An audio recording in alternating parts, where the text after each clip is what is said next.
Hello everyone. स्वागत है आपका पाठशाला ऋषिकेश के यूट्यूब चैनल में। तो जो हम कॉन्स्टिट्यूशन की सीरीज़ कर रहे हैं, कॉन्स्टिट्यूशन को चैप्टर वाइज पढ़ रहे हैं, थ्योरी और उसके एमसीक्यू भी कर रहे हैं, तो उसका ये अगला पार्ट है, यानी कि ये क्लास 3 है। ठीक है, इसमें हम क्या डिस्कस करने वाले हैं? संविधान के प्रमुख जो भाग हैं, भाग को कहते हैं पार्ट, अनुच्छेद हैं जो हैं आर्टिकल, और अनुसूची, है ना।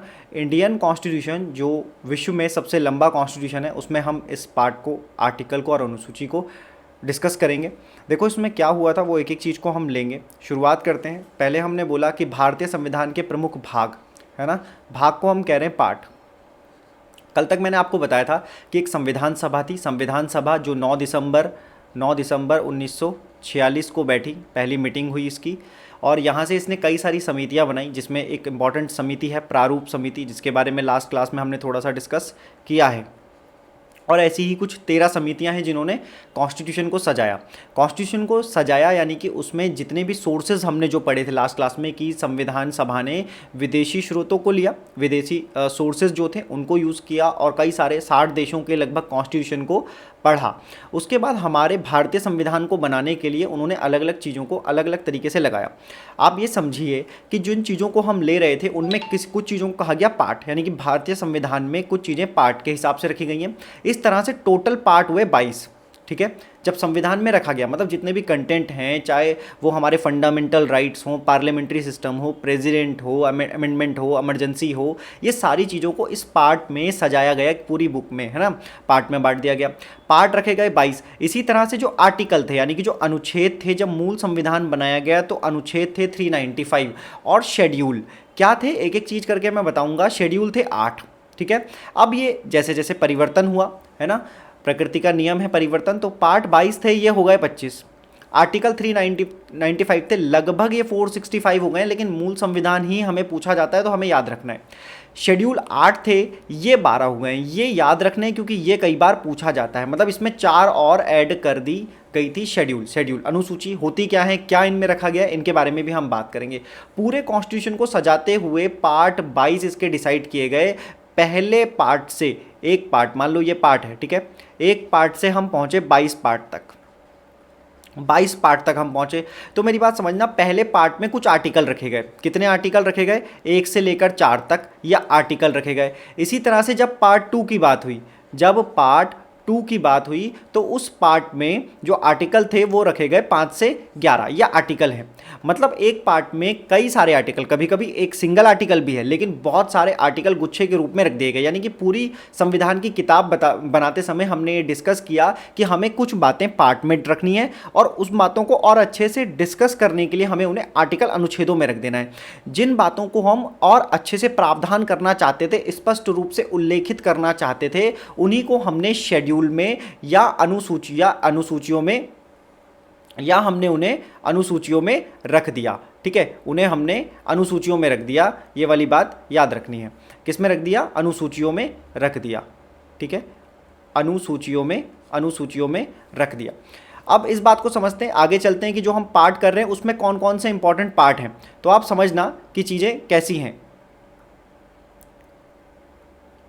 ये है पार्ट, यानी कि मैंने वही पार्ट लिए हैं जो मोस्ट इंपॉर्टेंट है ना। टोटल 22 पार्ट है, हम 22 को यहाँ पर डिस्कस नहीं करेंगे, लेकिन 22 से रिलेटेड क्वेश्चन जरूर करेंगे, यानी कि एमसीक्यू जरूर करेंगे। लेकिन यहाँ पर जो मोस्ट इंपॉर्टेंट है उनको हम डिस्कस करने वाले हैं। देखो जब कॉन्स्टिट्यूशन बन रहा था तो उसमें जो पहला पार्ट था, भाग कौन सा था? पहला। तो भाई जिसके लिए कॉन्स्टिट्यूशन बन रहा है, जिन राज्यों पर वो लागू होगा, उस संघ की, यानी कि क्योंकि भारत क्या एक यूनियन ऑफ स्टेट है, ये भी मैंने आपको बताया है, तो संघ यानी कि यहाँ पर वर्ड यूनियन आप इसको लेंगे, और उसका राज्य क्षेत्र, मतलब भाग पार्ट में जो अभी अगर वर्तमान हिसाब से देखा जाए तो 28 स्टेट की बात की और 8 यूटीज की बात की।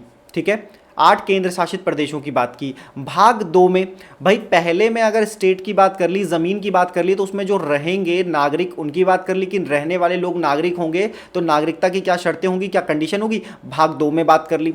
जो नागरिक रहेंगे उनके उनको कुछ अधिकार दिए जाएंगे, वो जो डेमोग्राफिक एरिया में रहेंगे। तो पार्ट 3 में कुछ मौलिक अधिकारों की बात कर ली, जिन्हें हम कहते हैं फंडामेंटल राइट। ठीक है, जिन्हें हम कहते हैं फंडामेंटल राइट। तो भाग 3 में हो गए। भाग 4 में अगर मौलिक अधिकार नागरिकों को दिए जाएंगे तो बोला जो राज्य होंगे उन्हें कुछ निर्देश दे दो, तो directive principle of state policy या डीपीएसपी जो था वो भाग 4 में रख लिए। ठीक है, अब डीपीएसपी राज्य को दे दिए, स्टेट को कहे कि तुम्हें एक लोक कल्याणकारी वेलफेयर स्टेट होना है, लोगों की भलाई करनी है, राम राज्य का कॉन्सेप्ट लाना है, तो तुम्हारे लिए निर्देश रख दिए।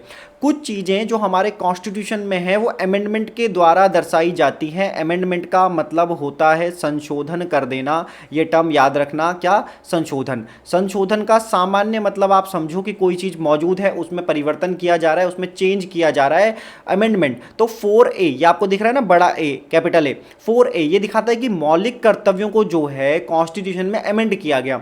आपको यहां पर फिलहाल मैं आपके दिल रखने के लिए बता दे रहा हूं कि 1976 में अमेंडमेंट किया गया। ठीक है, 42 अमेंडमेंट किया गया 1976 में। एक कमेटी बनी थी सरदार स्वर्ण सिंह कमेटी, है ना, सरदार स्वर्ण सिंह जो कमेटी थी वो ये बनी थी और उसने मौलिक कर्तव्यों को अमेंड किया।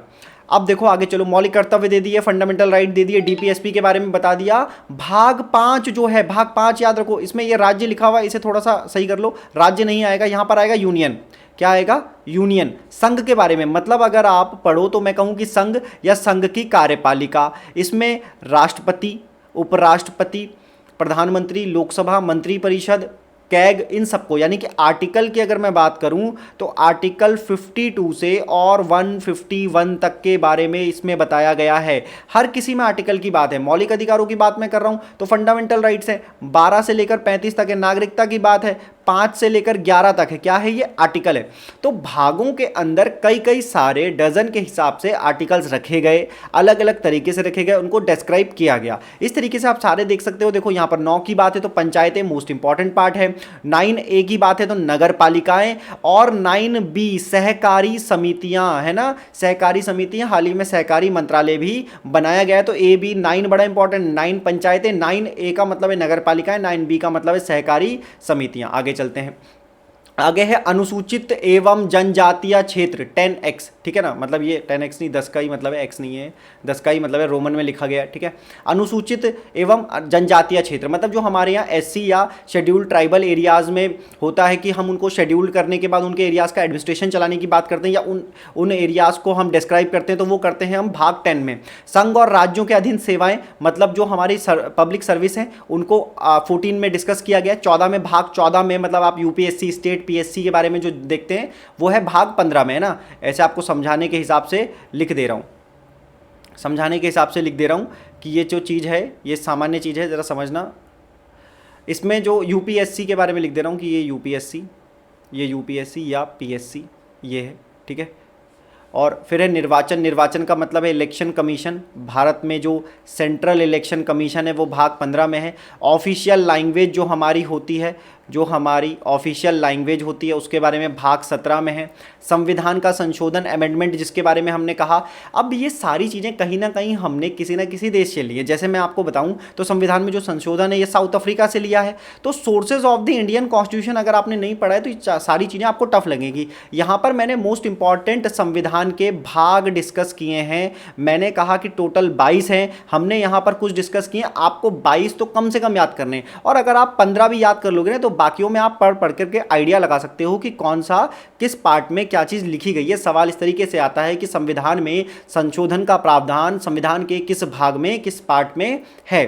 ठीक है, इस तरह से पूछा जाता है। अब आते हैं आर्टिकल के ऊपर कि आर्टिकल क्या है। मोटा मोटी मैंने आपको पहले बता दिया, वही बात यहां पर रिपीट होगी। ये 9 दिसंबर 2020 की स्थिति के हिसाब से बताया गया है, तो हम भी उसी हिसाब से डेटा लेते हैं। कहा 465 आर्टिकल हो गए, लेकिन जो मूल थे उसमें 395 अनुच्छेद या आर्टिकल थे। इतनी बात आ रही है समझ में। इसी प्रकार गणना की दृष्टि से संविधान के भागों की संख्या 25 हो गई है। बाकी बातें सामान्य जो मैं पहले ही डिस्कस कर चुका हूं। कहा अनुसूचियों के बारे में, शेड्यूल क्या है, तो मैंने आपको बताया जो बातें भाग में, भाग के अंतर्गत हेडिंग लगी, भाग के अंतर में हमने आर्टिकल्स में बताया। आर्टिकल्स में चीजें बताने के बाद हमने अनुसूचियों में रख ली। ठीक है, अब जो अनुसूचियों में चीजें रखी हैं उसमें कुछ भागों का भी वर्णन हो सकता है, उसमें कई सारे अनुच्छेदों को एक साथ डिस्क्राइब किया गया होता है, और थोड़ा सा ज्यादा एक्सप्लेनेशन अनुसूचियों में होती है। अनुसूचियों की कुछ विशेषता है, उनको भी हम पढ़ेंगे, क्योंकि 8 नहीं हमें 12 अनुसूचियां पढ़नी है। अब हम अनुच्छेदों पे बात कर रहे हैं, आर्टिकल पे बात कर रहे हैं, तो मेरी बात समझना, आर्टिकल और कुछ नहीं है, नंबरिंग है एक किस्म से, और संविधान की भाषा में उसे आर्टिकल कहा गया है कि भैया पहले आर्टिकल में ये रखा, दूसरे आर्टिकल में ये रखा। अभी सिर्फ एग्जाम्पल के हिसाब से मैं कुछ आर्टिकल्स के एग्जाम्पल ले रहा हूं ताकि आपको ये समझ आ जाए कि आर्टिकल याद करना कितना ज़रूरी है, क्योंकि प्रीवियस ईयर एग्जाम में ये आए हुए हैं। जैसे मैं बात करूं अनुच्छेद 14 की, आर्टिकल 14 की, ठीक है मेरे भाई। अब आर्टिकल 14 की अगर हम बात करेंगे तो समझना कि आर्टिकल 14 जो है ये फंडामेंटल राइट से रिलेट करता है। किससे रिलेट करता है? फंडामेंटल राइट से। 12 से 35 तक फंडामेंटल राइट है। तो 14 जो है आर्टिकल वो बताता है कि जो एक लॉ के सामने आपकी जो इक्वलिटी है उसके बारे में बात की जाएगी, यानी कि समानता का जो अधिकार है, राइट टू इक्वलिटी है, उसके बारे में बात करेंगे आर्टिकल 14 में, ठीक है। 74 जो है ये, अब यूनियन में जब हम पहुंचे तो मैंने कहा था कि अगर यूनियन की बात करें तो 52 से और 151 तक होएगा। इसी तरह से अगर 74 में बात करें तो इसमें मंत्री परिषद के बारे में बताया गया है कि मंत्री परिषद के कहने की सलाह पर कैसे काम किया जाता है, मंत्री परिषद का गठन कैसे होता है, ये सारी बातें आर्टिकल 74 में है। 36 में आते हैं। 36 जो है ये आपका डीपीएसपी यानी कि जो directive principle of state policy थे, मैंने उसके बारे में बताया था, तो ये वहीं से हैं, तो ये हो गया नीति निर्देशक तत्व। इसी तरह से आर्टिकल अनुच्छेद 368 में संशोधन प्रक्रिया है। संशोधन भाग में अगर बात करें तो भाग हो जाएगा 20, ठीक है। और उसी में अगर आर्टिकल बात कर लेंगे तो आर्टिकल हो जाएगा 368। क्या हो जाएगा भाई? ये हो जाएगा हमारी संविधान में संशोधन की प्रक्रिया। आगे चलते हैं, फिर से है, कुछ और चीजें समझ जाएंगे। संवैधानिक संशोधन है तो आर्टिकल पूछा है तो 368 कर लो। वित्त आयोग है, एक फाइनेंस कमीशन होता है जिसको कि राष्ट्रपति अपॉइंट करता है हर 5 साल में, ठीक है। इसका आर्टिकल है 280। क्या आर्टिकल है? 280। वित्तीय आपातकाल है, यानी कि जो फाइनेंशियल इमरजेंसी है, यह है आर्टिकल 360 में। ये जीरो दिख रहा है तुम्हें। वित्त की स्थिति में तभी इमरजेंसी लग सकती है, आपात लग सकता है जब आपके जेब में 0 रुपए आ जाए, तो 360 याद हो सकता है। फिर है ऑल इंडिया सर्विस की बात हो रही है। ऑल इंडिया सर्विस यहाँ पर राज्यसभा का मामला है, विशेष अधिकार है 312। जैसे जैसे आगे चलेंगे हम उसको डिस्कस करेंगे। यहाँ पर आप ये अनुच्छेद, मतलब आप जब कॉन्स्टिट्यूशन पढ़ रहे हैं आपको जो जो अनुच्छेद मिल रहा है आपको वो ध्यान रखने हैं। एक और बात मेरी लिख लो कि आपको 395 जो आर्टिकल हैं वो याद नहीं करने हैं, एकदम रट्टू तोते की तरह ये याद नहीं करने, ज़रूरत नहीं है। लेकिन जब आप पढ़ रहे हैं, जो आप पार्ट पढ़ रहे हैं, शेड्यूल पढ़ रहे हैं, वहाँ पर या कोई भी ऐसी टॉपिक पढ़ रहे हैं उसके साथ जो कुछ इंपॉर्टेंट है, अगर आप उनको समझ गए तो आप आगे की चीज़ें कर पाएंगे। फिर है, हम आते हैं शेड्यूल पे। मैंने जैसा कि कहा कि अनुसूचियाँ जब पहले संविधान बना, यानी कि जब हमारा संविधान 26 जनवरी 1950 को लागू हुआ, इसी दिन हुआ। अभी अभी रिपब्लिक डे मनाए हो तो भूलोगे भी नहीं। 26 जनवरी 1950 को लागू हुआ, तो आप समझना कि इस दिन हमारे यहाँ जो अनुसूचियाँ थी, कितनी अनुसूचियाँ थी? तो आप कहोगे कि 8 अनुसूचियाँ हमारी थी। बाकी अनुसूचियाँ अब ऐड की गई, मतलब 1950 के बाद। और जब वर्तमान में आप 2022 में वीडियो देख रहे हैं तो हमारे पास 12 अनुसूचियाँ या 12 शेड्यूल हैं। तो 12 शेड्यूल हैं, उसमें से पहली अनुसूची, तो पहली अनुसूची जोड़नी थी। ये कब जोड़ी गई? आप मेरी बात समझना, माफ करना, 8 के बाद जो 9th शेड्यूल जोड़ा गया वो उसके बाद जोड़ा गया। कब जोड़ा गया आगे बताएंगे। तो पहली अनुसूची देख लो, यह अनुच्छेद 1 और अनुच्छेद 4 की व्याख्या है। मतलब इसमें पहली अनुसूची में भारत को बताया गया कि यूनियन ऑफ स्टेट होगा। यूनियन ऑफ स्टेट में वर्तमान में 28 राज्य हैं, 8 संघ राज्य क्षेत्र हैं। उस समय पर जो स्थिति थी, मतलब उस समय पर 14 और 6 की स्थिति थी, कंडीशन थी, तो वही इनरोल की गई थी। अब जैसे जैसे चेंज होता चला गया, नए नए राज्य बनते चले गए, तो चीज़ें बदलती चली गई। लेकिन इसमें पहली अनुसूची में भारत को यूनियन ऑफ स्टेट्स कहा गया है, राज्यों का संघ बताया गया है, और बताया गया है कि उसमें कौन कौन होंगे। मतलब पहली अनुसूची में भारत के राज्यों के बारे में विवरण दे दिया गया। दूसरी अनुसूची में क्या कहा गया? सेकंड शेड्यूल में बताया गया, कहा गया जितने भी हमारे जो कॉन्स्टिट्यूशनल बड़ी पोस्टें हैं, राष्ट्रपति, राज्यपाल से लेकर के उच्च न्यायालय उपसभापति, ये सारी लिस्ट लिखी हुई है, महानियंत्रक, लेखा परीक्षक, इन सब की सैलरी की बात करेंगे। मेरी बात ध्यान देना कि अगर भारत देश के बारे में बात की जा रही है, उसमें जो उच्च पोस्ट रखने वाले लोग हैं उनकी सैलरी की भी बात हो रही है। फिर आगे चलते हैं तीसरी अनुसूची।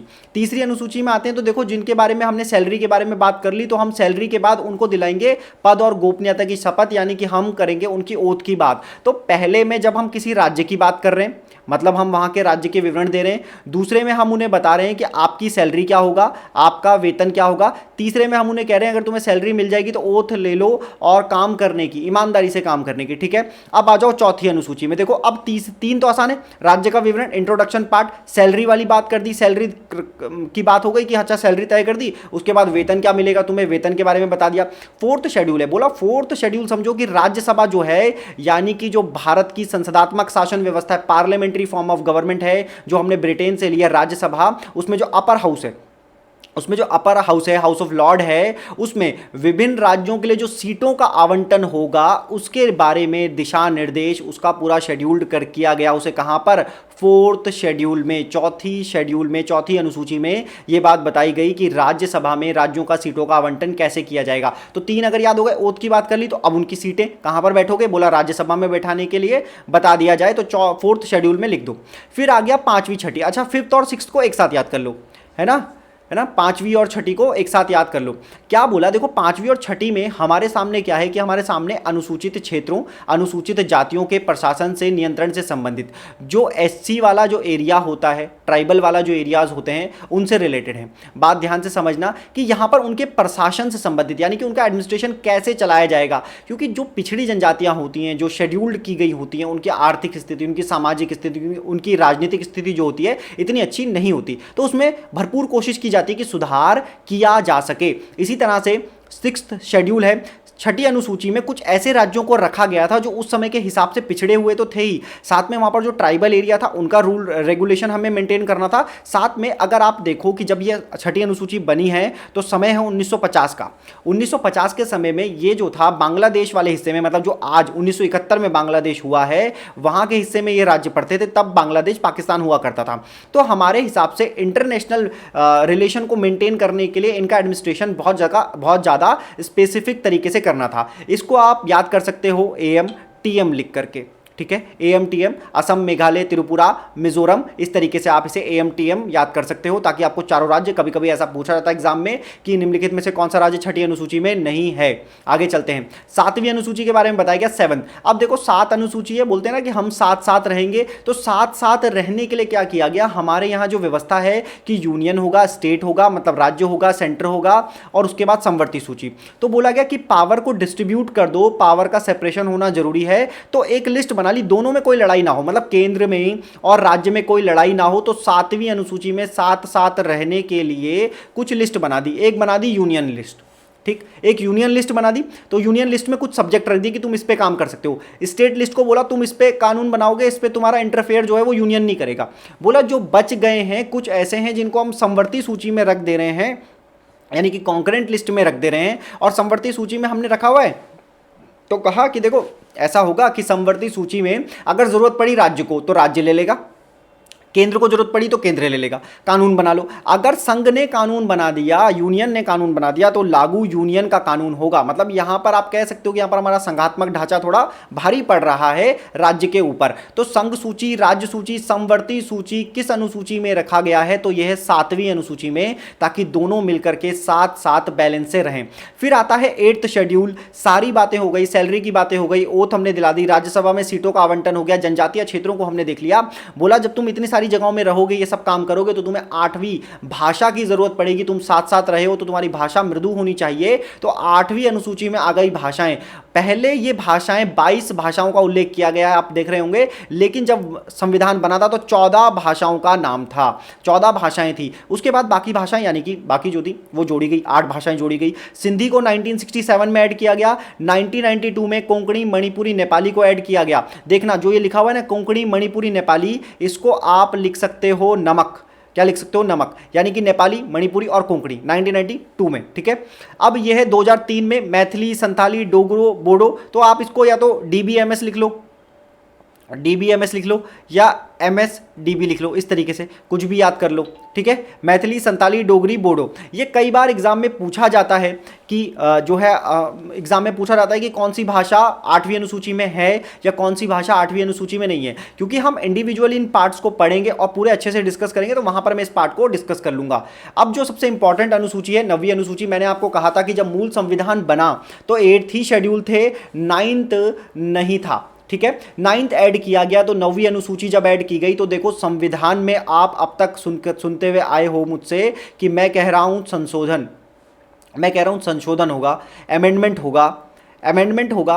अमेंडमेंट हुआ तो देखो संविधान में जब पहला संशोधन किया गया, मतलब पहला ही परिवर्तन किया गया, तो सबसे ज़्यादा इंपॉर्टेंट हो जाता है, क्योंकि पहला अमेंडमेंट हो रहा है। कोई भी चीज़ जब पहली होती है सबसे ज़्यादा इंपॉर्टेंट है। जैसे आपको पहले राष्ट्रपति याद रहते होंगे, है ना, आपको पहली मुलाकात उनसे याद रहती होगी। तो पहला संविधान संशोधन किया गया 1951 में, और उस 1951 में जब संशोधन किया गया तो जोड़ा गया 9th शेड्यूल। कितना ज़रूरी है 9th शेड्यूल था? मामला था लैंड रिफॉर्म्स का। 9th शेड्यूल में लैंड रिफॉर्म्स को जोड़ दिया गया और यह भी लिखा गया कि ये न्यायिक समीक्षा के दायरे से अलग होंगे। मतलब 9th शेड्यूल में हम जो जो बातें लिख देंगे उन पर न्यायिक समीक्षा नहीं की जा सकेगी। अब ये 9th शेड्यूल का पूरा मामला क्या था, तो इसके ऊपर मैं अलग से एक पूरा कंटेंट का वीडियो बनाऊंगा आपको और प्रोवाइड करूंगा कि 9th शेड्यूल में क्या क्या लड़ाइयाँ हुई, कहाँ पर बात फंसी हुई थी, जिस जाके ये 9th शेड्यूल हमें ऐड करना पड़ेगा। फिलहाल आप इस अनुसूची में इतना जोड़ लो कि 8 अनुसूचियां बन चुकी थी। 9th शेड्यूल को जब जोड़ा गया तो उसमें 1951 में, कब? 1951 में। भाई 1950 में तो संविधान लागू ही हुआ, 1951 में इसको जोड़ दिया गया। कौन सा अमेंडमेंट करके? पहला अमेंडमेंट करके, है ना, पहले अमेंडमेंट से इसको जोड़ दिया गया। आगे चलते हैं। 10वीं अनुसूची, सिर्फ इतना लिखा हुआ है 10वीं अनुसूची। जैसे ही 10वीं अनुसूची आप बोलोगे ना, आप 10th शेड्यूल भी बोल सकते हो, लेकिन जैसे ही आप 10वीं बोलोगे तो आपके खुद ही मुंह से निकल जाएगा कि दल बदल से संबंधित है 10वीं अनुसूची। राइम करेगा ना, तो आप याद रख सकते हो। इसको भी कॉन्स्टिट्यूशन में अमेंडमेंट करके ऐड किया गया। कॉन्स्टिट्यूशन में अमेंडमेंट करके ऐड किया गया 10वीं अनुसूची को 1985 में। ईयर बता रहा हूं 1985, और अमेंडमेंट किया गया 52वां।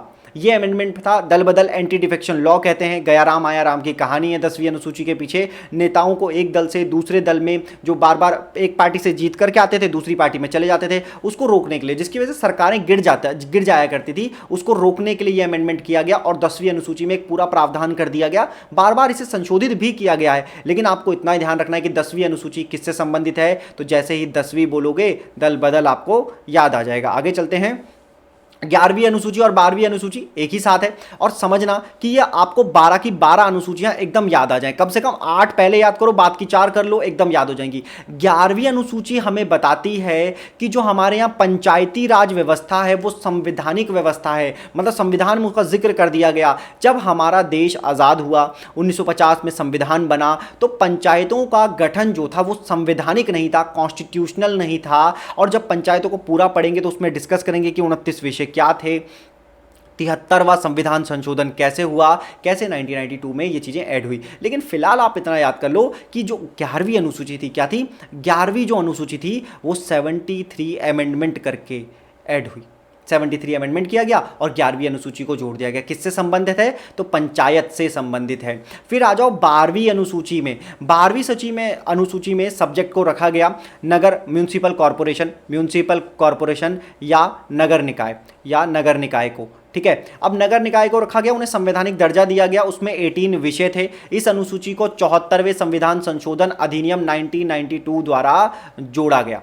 ठीक है, तो देखो ईयर वही है 1992, ये 73वां अमेंडमेंट है, ये 74वां है, ये है 11वीं 12वीं अनुसूची। तो मैंने आपको यहाँ पर क्या क्या क्लियर कर दिया है, मैं आपको वो बता दे रहा हूँ एक बार। ठीक है, मैं आपको ये बता दे रहा हूँ कि मैंने आपको क्या क्या क्लियर कर दिया है। देखो ऐसा है कि हम चले थे, हमने शुरुआत की थी, सबसे पहले हमने शुरुआत की थी भाग से। ठीक है, भाग कितने? 22। आर्टिकल कितने? 395। उनमें से मोस्ट इंपॉर्टेंट किए हैं हमने। और जो शेड्यूल हैं वो पहले थे 8, बाद में उसमें 4 और जुड़े और हो गए 12। कॉन्स्टिट्यूशन अगर आप पढ़ रहे हो, इसमें क्वेश्चन कम थे, थ्योरी थोड़ी ज़्यादा थी। अगला जो पार्ट होगा उसमें क्वेश्चन ही क्वेश्चन होंगे। अब इस तरह से पूरा कॉन्स्टिट्यूशन बेसिक टू एडवांस हम समझते हुए चलेंगे। 11वीं अनुसूची से 12वीं अनुसूची, 11वीं अनुसूची पंचायत से संबंधित है, 12वीं नगर निकायों से संबंधित है ना। तो आपको ये ध्यान रखना है। 12वीं अनुसूची हो गया, शेड्यूल 12 कंप्लीट कर लिए, है ना। आपको ये पढ़ने हैं और याद कर लेना। अगर आप याद करोगे तो ज़्यादा अच्छा है, कॉन्स्टिट्यूशन आपको आसान लगेगा। अगर आपको ये वीडियो लेक्चर पसंद आया तो आप चैनल को सब्सक्राइब कर सकते हैं। वीडियो देखने के लिए धन्यवाद। आप हमें फेसबुक, इंस्टाग्राम, टेलीग्राम और यूट्यूब पर फॉलो कर सकते हैं। Thank you very much.